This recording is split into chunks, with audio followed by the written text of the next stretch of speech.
Dan inilah Rumangsani. Hadirin semua yang berbahagia, kita kembali lagi di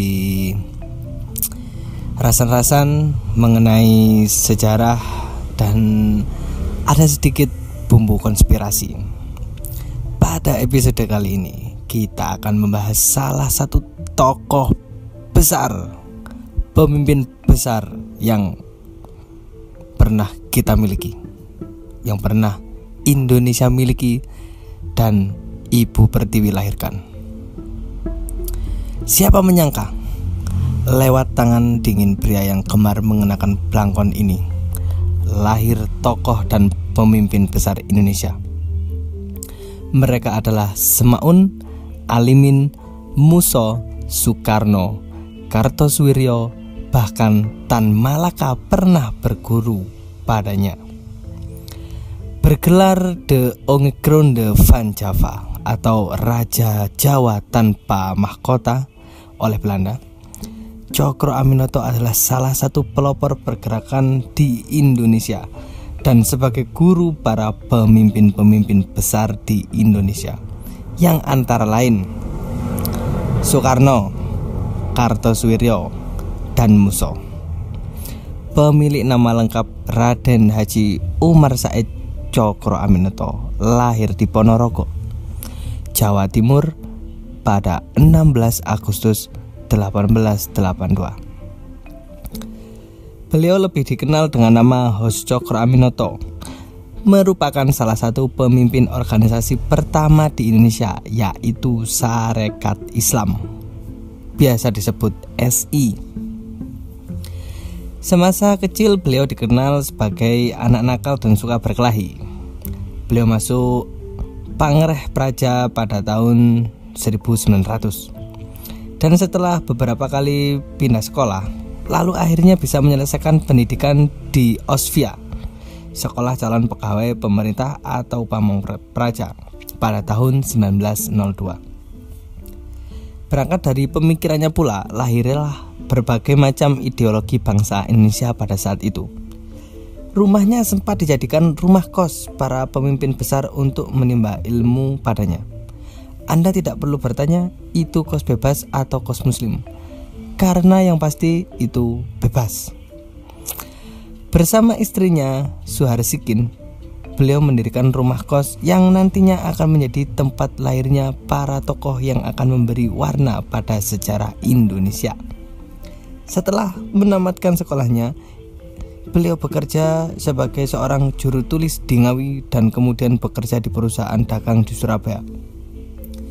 Pada bulan Mei 1912, Cokro Aminoto organisasi Syariat Islam dan kemudian dipercaya menjadi pimpinan Syariat Islam.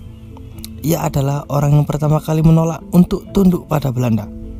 Setelah ia meninggal, lahirlah warna-warni pergerakan Indonesia yang dibangun oleh murid-muridnya. Semaun, Muso, dan Alimin menerapkan ideologi sosialis dan komunis yang dianut oleh Semaun, Muso, Alimin. Soekarno menerapkan nasionalis dan Kartosuwiryo yang menerapkan ideologi religi Islami.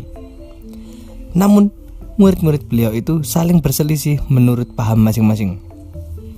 Cokro Aminoto menerapkan sikap toleransi kepada murid-muridnya, alias muridnya dibebaskan belajar apapun, entah agama, politik, ateis, memasak, dan bisnis kos.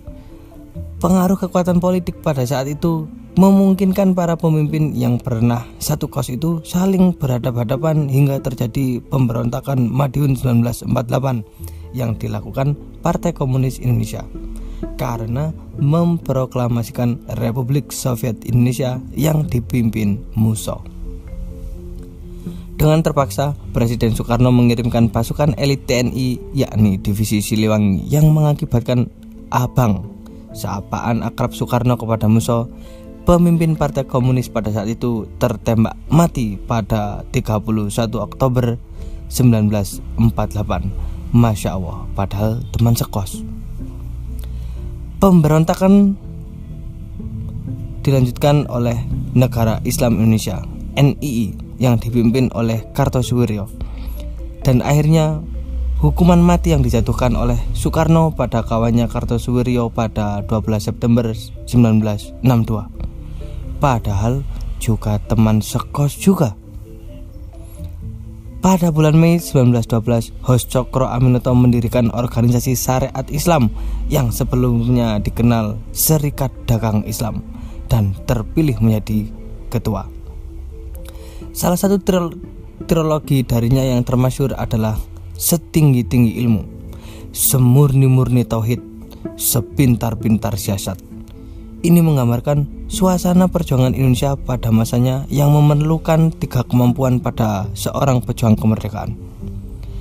Dari berbagai muridnya, yang paling disukai adalah Soekarno. Hingga beliau menikahkan Soekarno dengan anaknya, Siti Utari, istri pertama Soekarno. Pesannya kepada muridnya ialah, jika kalian ingin menjadi pemimpin besar, menulislah seperti wartawan dan bicaralah seperti orator. Perkataan ini membius murid-muridnya hingga membuat Soekarno setiap malam berteriak belajar pidato hingga membuat kawannya Muso, Alimin, Kartosuwiryo, Darsono dan yang lainnya terbangun dan tertawa menyaksikannya. Ceria sekali ya suasana kos di situ, lucu-lucu orangnya. Pak Cokro meninggal di Yogyakarta pada 17 Desember 1934 di umur 52 tahun. Beliau dimakamkan di Taman Makam Pahlawan Pekuncen, Yogyakarta, setelah jatuh sakit sehabis mengikuti Kongres Syariat Islam di Banjarmasin. Itulah sedikit rasan-rasan kita pada seorang tokoh besar, atau bisa kita sebut bapak para ideologi bangsa Indonesia, Pak Hos Cokro Aminoto.